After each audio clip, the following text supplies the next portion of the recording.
Mike and Leilana finished practicing their Shakespeare dialogue and sat on the couch to talk. This is such a beautiful view of the Golden Gate Bridge from here, Mike. I agree. I see so many lovers in an embrace beneath the Golden Gate Bridge. I've so often imagined you and I in a love embrace beneath the Golden Gate Bridge. It is so wonderful to finally be with you. Sure is. By the Golden Gate Bridge, I can feel a beautiful glow in my heart that keeps me aware of our destined love. Do you want to go to Pancakes by the Bay tomorrow? Sure. The morning arrives and Mike and Leilana go to Pancakes by the Bay for breakfast and coffee. They get their usual booth by the window. Let's look out the window to see what kind of body language is going on out there. Yeah. Mike and Leilana look out the window and see a tall man with long hair and sunglasses walk past another man. He shoves a package into the other man's coat pocket. The other man then proceeds to shove the same package into the coat pocket of a woman. The woman then smiles at the man and climbs into a Chevy Corvette, which proceeds to cruise off at high speeds into the San Francisco morning. What was that?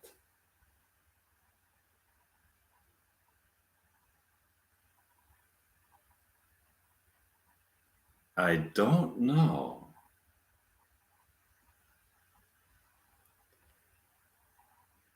It kind of looks sinister.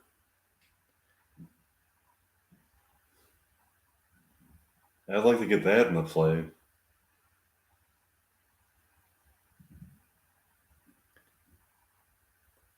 I wonder what was in the package. I don't know. I hope it wasn't some top secret plans drawn up by aliens to take over the Earth. Come again. Wow, that's a wild speculation. Sometimes my imagination runs wild, Liliana.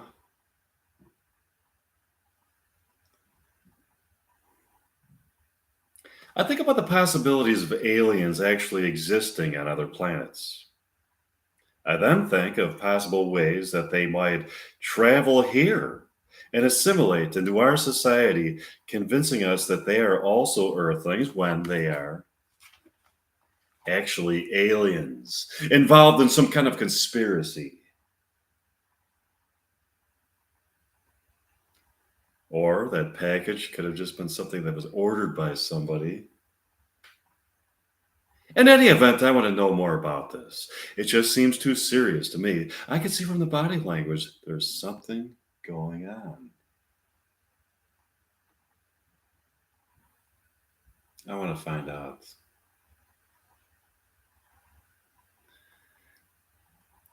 How are you going to find out? I have a feeling they'll be back tomorrow. We'll come back tomorrow at Pancakes by the Bay and see.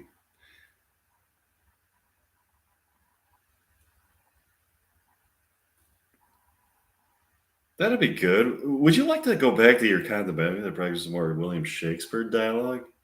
Yeah. Mike and Leilana went back to Mike's condominium to practice some more William Shakespeare dialogue. Oh, wait a minute.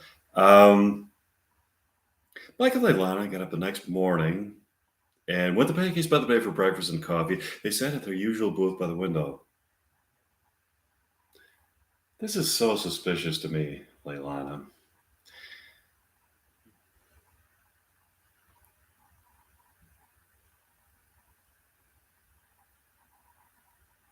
I wonder what's in that package that people keep passing back and forth to each other.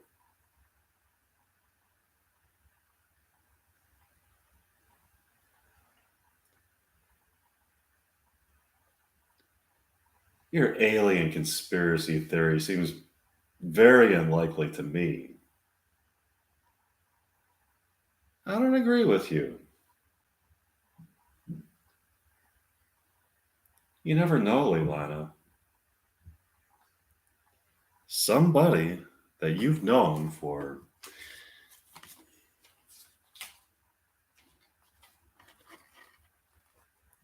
many years might actually be an alien who was transmogrified into human form.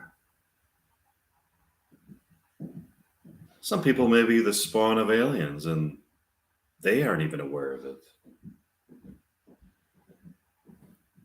Maybe someday an alien ship will come and take these alien spawn to their true homes on some distant planet, maybe in another galaxy.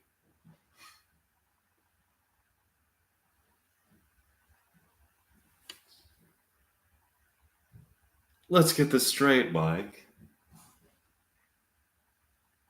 You actually have a theory that some people might actually be alien spawn, and that some possibly someday an alien spaceship is going to come and take them back to their native planet. That's my point exactly, Leilani.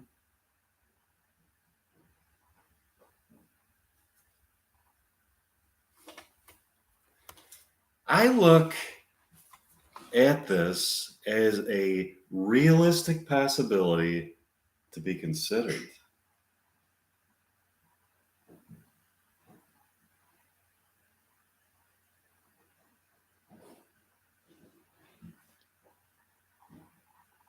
Look out the window, Leilana. Do you see the woman pulling up in the Corvette? I see her. Look at that beautiful ass in that satiny dress that looks more like lingerie than it does a dress that you would wear in public. Are you lusting after her, Mike? Not at all, Leilana. I'm your man. My lust is all for you. I was just noticing how luscious her ass looks in that satiny dress and feeling my penis thicken and grow much harder at the sight of her. We'll talk about that later. You are not to think about other women. Let's just see what she's up to. Look, she's passing off the package to another woman. They're kissing passionately. Now, she's walking off with a man who looks like her lover, a bisexual woman. That's a turn on.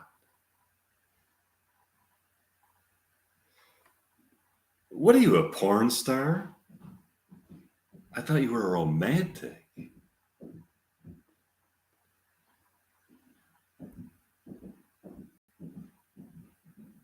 Believe me, Lana, I'm a romantic. You sure don't sound like a romantic. I am a romantic. Leilana, all that beautifully romantic stuff that you said to me about feeling an inner glow of predestined love beneath the Golden Gate Bridge was so wonderful. Like, now you give me some sleazy talk about your dick getting hard at the sight of a woman in the streets. There are weird dichotomies in me, Leilana. As much as my libido is stimulated by the sight of sexy women, I am fully committed to you. I am a romantic. I'll see if that's true in the future. Look now, Leilana. The woman that the package was passed to is running off, and a whole bunch of other women are chasing her. I wonder what's going on. I hope we find out soon. Would you like to go back to your condominium and break more William Shakespeare dialogue? Sure. Mike and Leilana went back to Mike's condominium to practice some more William Shakespeare dialogue. Here is an excerpt excerpt from it. Like and I got up in the next morning and went to Package by the Bay for breakfast and coffee. They got their usual booth by the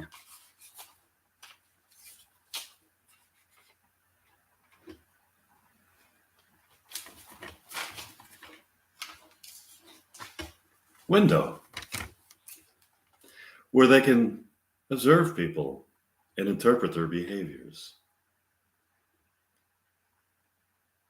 How are you enjoying the coffee this morning, Leilana? It's wonderful. I'm thinking about the package. I wonder what's in it.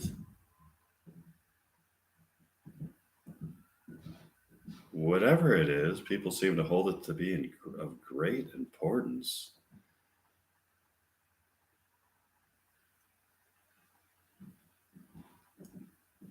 I have a theory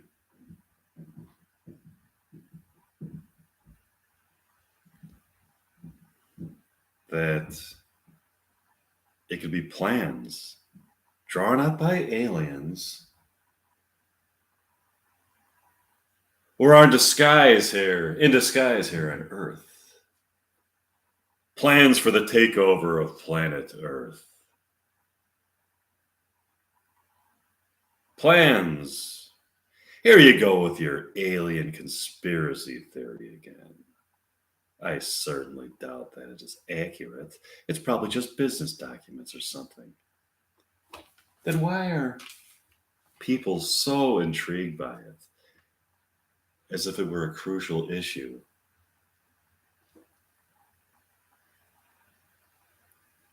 People get upset about each other about little things.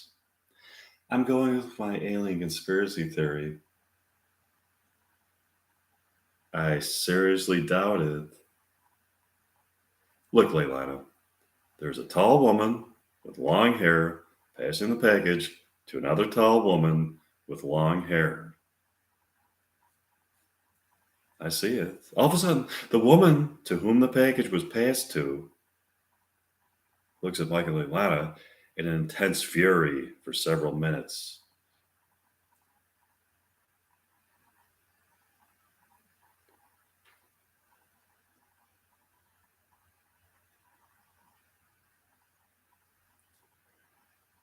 She then proceeds to get in her Corvette and drive off into the San Francisco morning. I really want to know what is going on. So do I. Would you like to practice some more William Shakespeare dialogue? Sure. Mike and Leilana practice more William Shakespeare dialogue. Here's an excerpt from Mike and Leilana got up early the next morning, went to Package by the Bay for breakfast and coffee.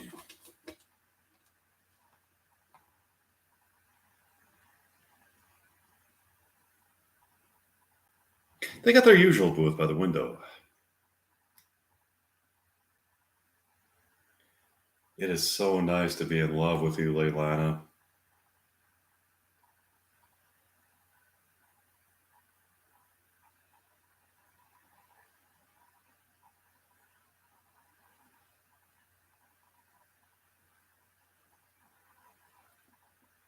I agree. Just to be in your presence and behold you is so profoundly arousing to my soul that I feel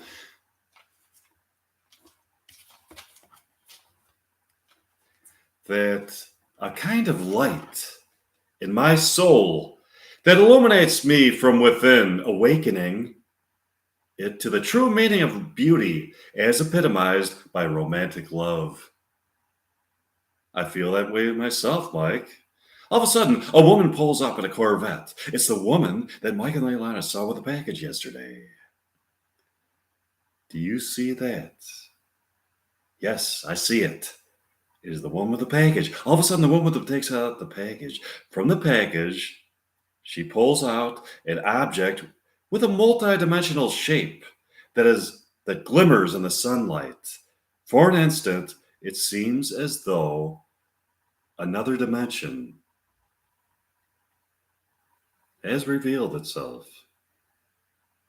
It was only shown for a few seconds, but in it, Michael and Ilana saw a landscape of the most beautiful colors and exotic shapes they have ever seen. They both felt their souls aroused by a keen awareness of hidden realities. Wow, that was amazing. It sure was. Suddenly, the woman got back into her Corvette and drove off. Would you like to go back to my condominium and practice more William Shakespeare dialogue? Sure. Michael and I to practice more William Shakespeare dialogue here.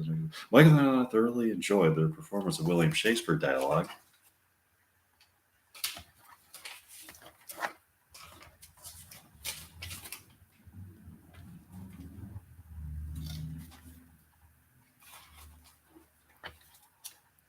and talked into the evening. It was fascinating yesterday, wasn't it? Yeah. That multidimensional object that the woman in the Corvette pulled out was very intriguing.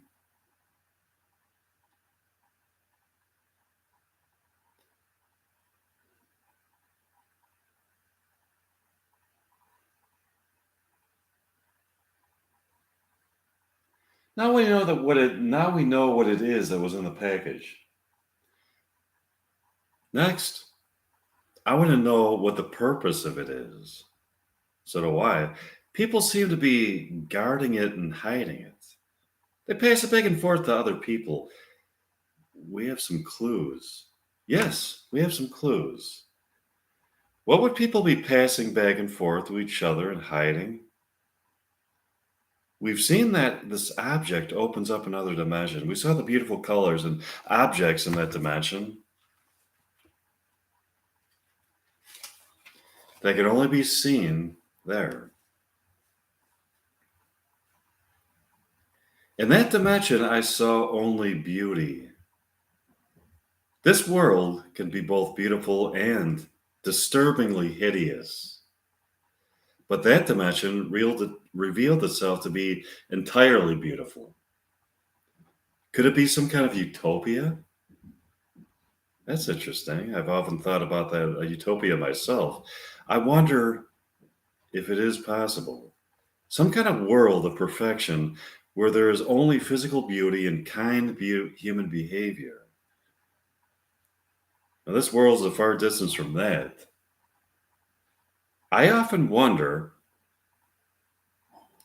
why this world can't be a place where people only experience joy, beauty, kindness, and pleasure. Because a lot of people are miserable. They have a jaded perspective. They are set in their ways. They see life as a series of hardships that must be endured rather than a series of transcendent experiences that can elevate the human soul and put them in touch with the type of love that illuminates their souls from within as an unearthly glow emanates from their bodies.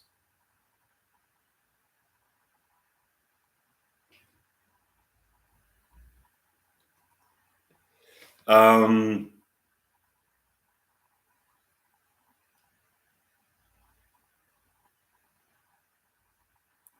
I sure don't see it that way, but some people do see it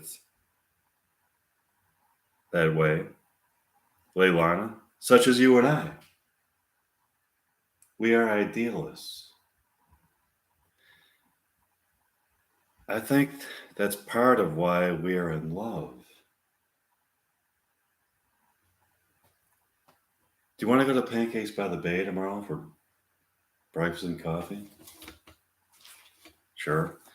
The next morning arrived, and Michael and Alana went to Pancakes by the Bay for breakfast and coffee. They got their usual table. Mindy, their favorite waitress, waited on them. Good morning, Mike and Leilana. How does morning find you? Morning finds us in a very interesting situation, Mindy. Leilana and I are pondering many deep questions. We have found that the object that people have been passing back and forth to each other is an object that gives people a view into another dimension. It seems to be some kind of an ideal dimension of love and beauty. That sure isn't what we experience here every day here on Earth. No, Mindy, it sure isn't.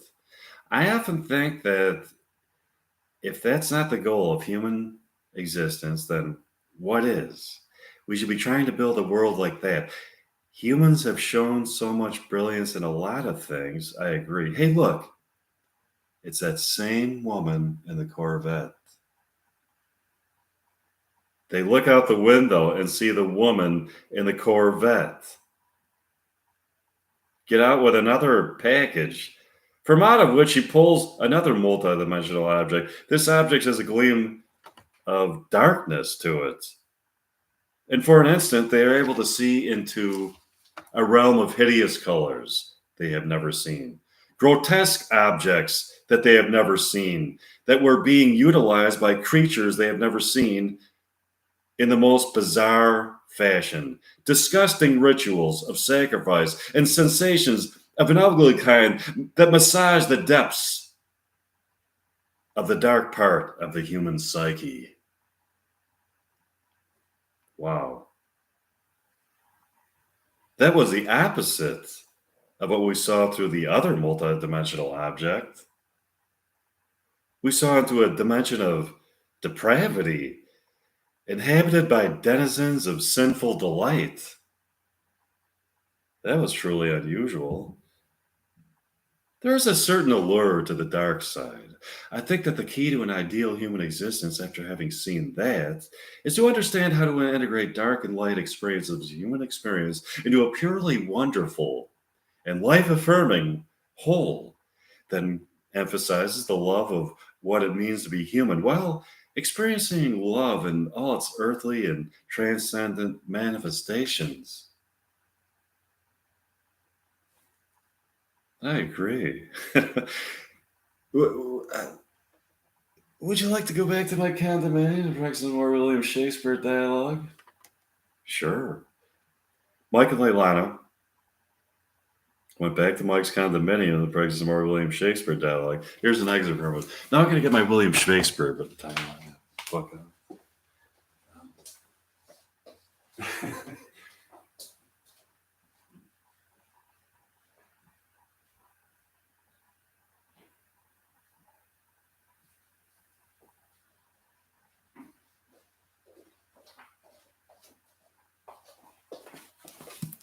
All right, let's see.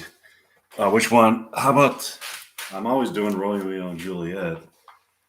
Should I try a different one? No, Romeo and Juliet for this. Okay. All right. Let's see.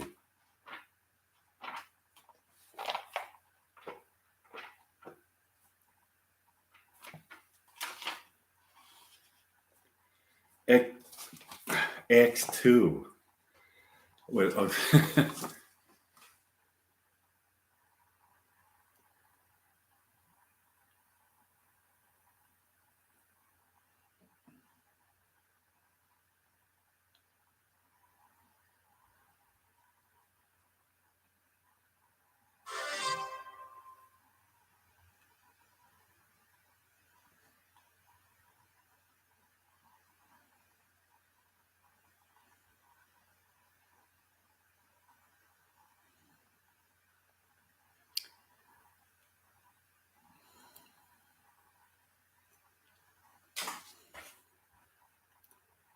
Okay.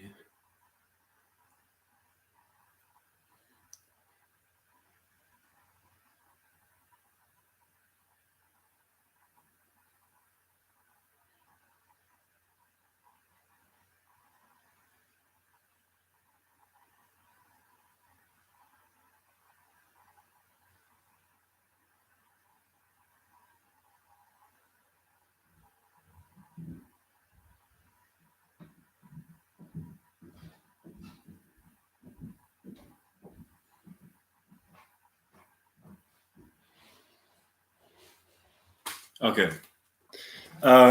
Scene 2, Capulet's Orchard. Enter Romeo. He just had scars that never felt the wound. Enter Juliet above at the window, but soft. What light through yonder window breaks? It is the east, and Juliet is the sun. Arise, fair sun, and kill the envious moon. who is already sick and pale with grief, that thou her maid art more fair than she? Be not her maid, for she is envious. Her vestal livery is but sick and green, and none but fools that wear it. Cast it off. It is my lady. Oh, it is my love. Oh, that she knew she were.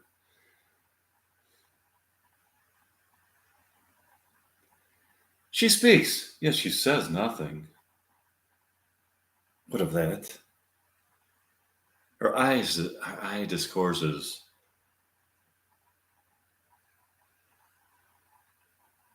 I will answer it. I am too bold. Is not to me that she speaks. To the fairest stars in all the heaven, having some business to entreat her eyes till they twinkle in their sphere. What if her eyes were there? They in her head? The brightness of her cheek would shame those stars, as daylight doth a lamp.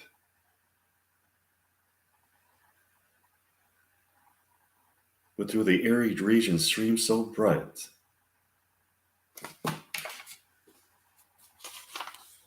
that birds would sing and think it were not night. See how she leans her cheek upon her hand? Oh, that I were a glove upon that hand, that I might touch that cheek.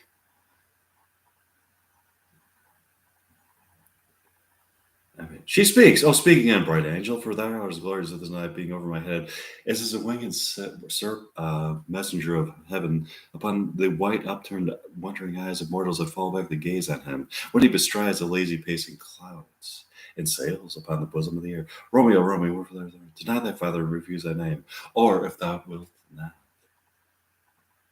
be but sworn by love, and I'll no longer be a Capulet. Shall I hear more, or shall I speak at this?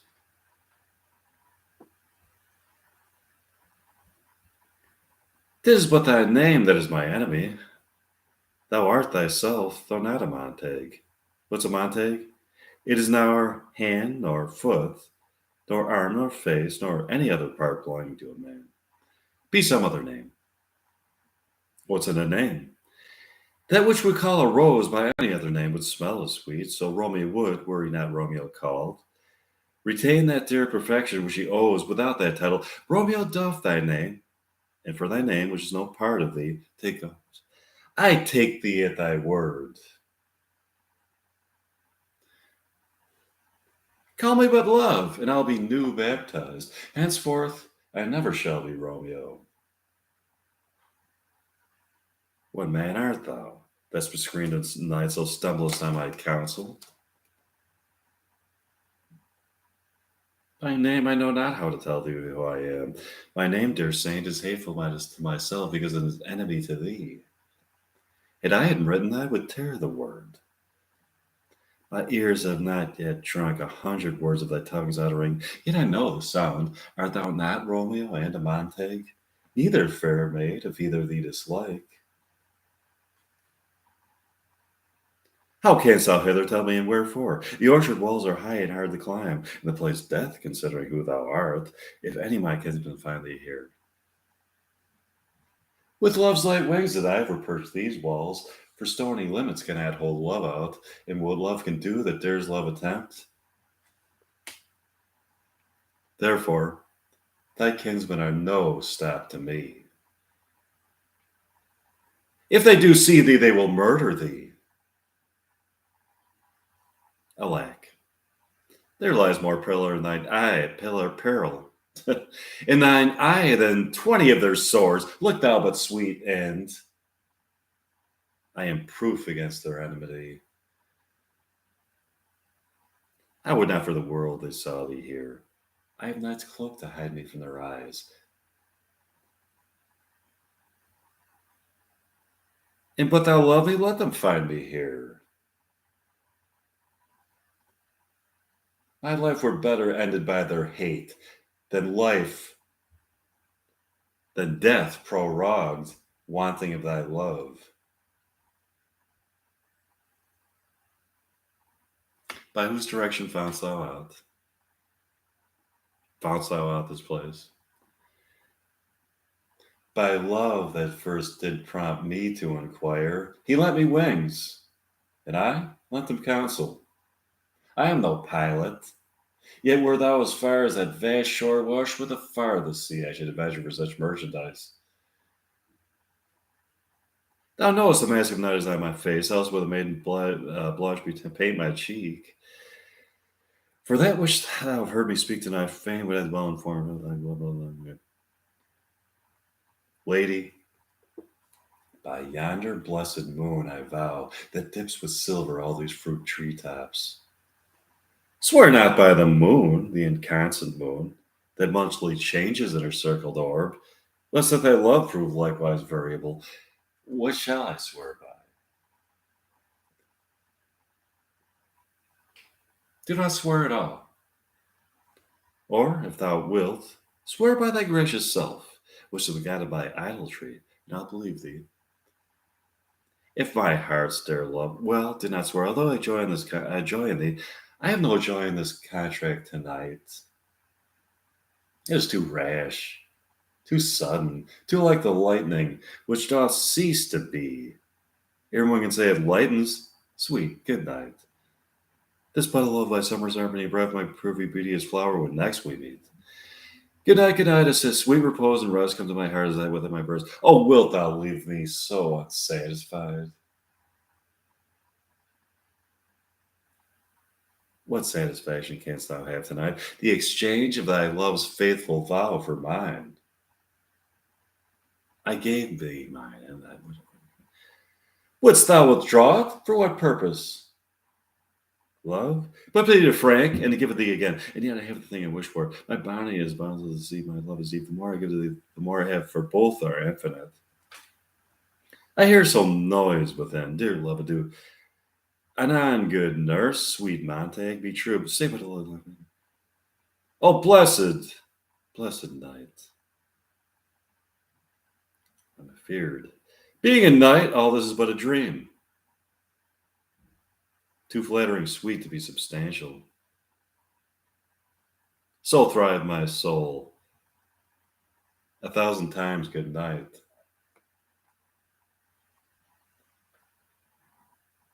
A thousand times the worse to want thy light. Love goes towards love as schoolgirls from their books, but love from love towards school with heavy looks. Ranter Juliet above.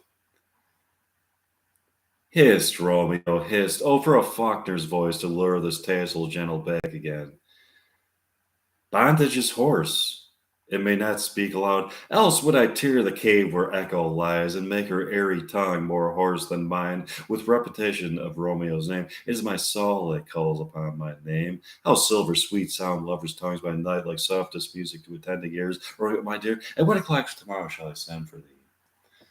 By the hour of 9, I will not fail. 'Tis 20 years till then. I forgot why I did call thee back. I shall forget to have thee still stand there, remembering how I loved thy company. And I'll still stay to have thee still forget, forgetting any other home but this. 'Tis almost morning, I would have thee gone. And yet no farther than a wanton's bird, that lets it hop a little from her hand, like a poor prisoner in his twisted gyves, with a silk thread plucks it back again, so loving jealous of his liberty. I were the bird. Sweet, so would I, yet I should kill thee with much cherishing. Good night, parting is such sweet sorrow, that I shall say good night till it be morrow. Sleep dwell upon thine eyes, peace in thy breast. Would I were sleep and peace, so sweet to rest. Hence, I will go to my ghostly father's cell, his help to crave, and my dear hap to tell. Let's go to the end of the play, where it gets juicy. Okay.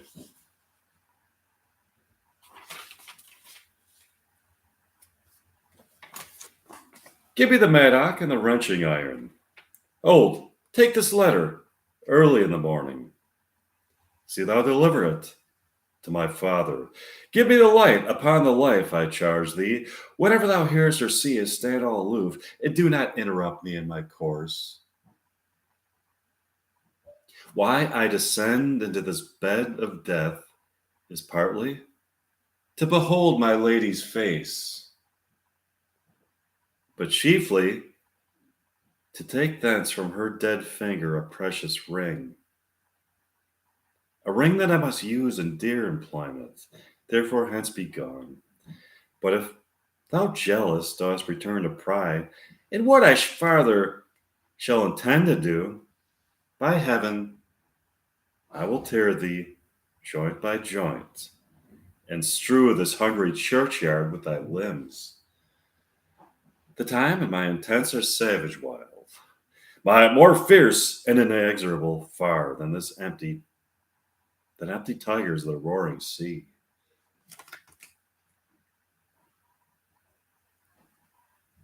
I will be gone, sir, not trouble ye. So shalt thou show me friendship. Take thou that, live and be prosperous, and farewell, good fellow. Um,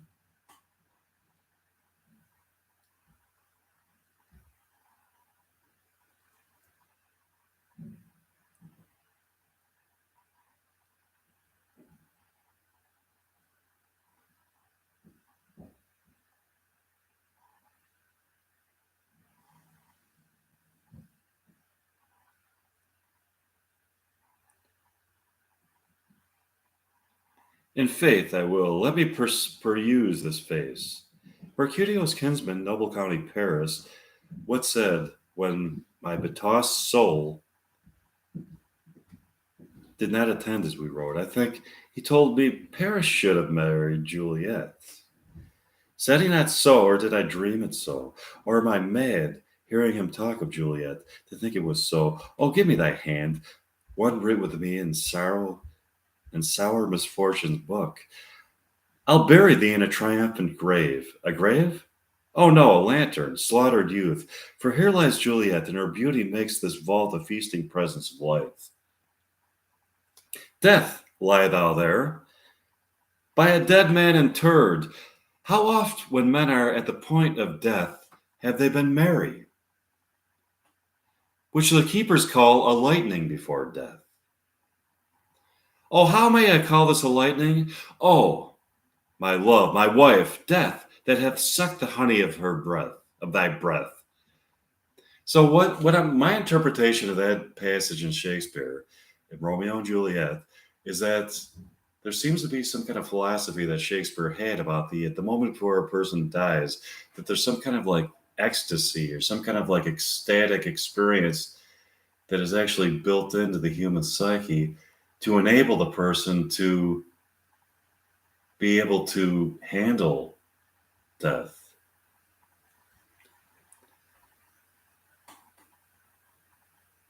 Hath had no power yet upon thy beauty, thou art not conquered. Beauty's ensign yet in crimson thy lips and thy cheeks, and death's pale flag is not advanced there. Tybalt, liest thou there in thy bloody sheath? Oh, what more favor can I do to thee than that with that hand that cut thy youth in twain, to sunder that this was thine enemy? Forgive me, cousin. Ah, dear Juliet, why art thou yet so fair? Shall I believe that unsubstantial death is amorous? And that the lean, abhorred monster keeps thee here in dark to be his paramour?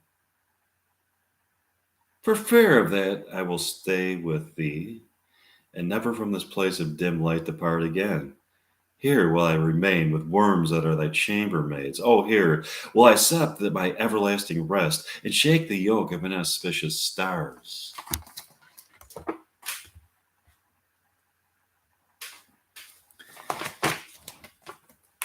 From this world-wearied flesh, eyes, look your last, arms, take your last embrace, and lips, oh, you, the doors of breath, seal with a righteous kiss, a dateless bargain to engrossing death. Come, bitter conduct, come, unsavory guide, thou desperate pilot, now at once run on the dashing rocks thy seasick, weary bark. Here's to my love, oh true apothecary, thy drugs are quick, thus with a kiss I die. Okay, let's get to the end of the um, hmm, um, okay, whatever. Um,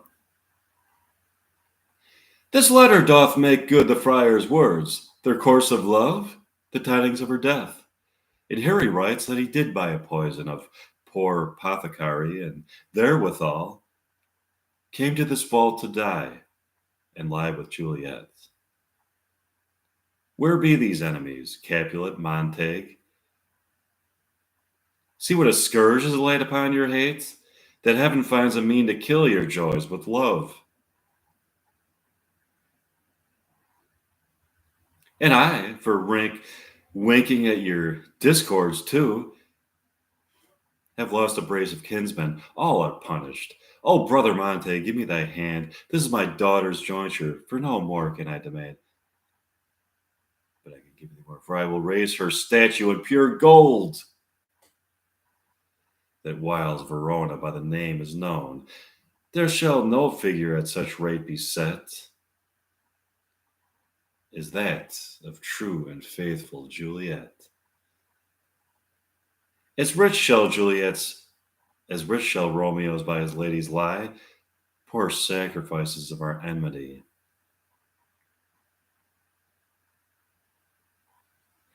A gloaming peace this morning with it brings. The sun for sorrow will not show his head.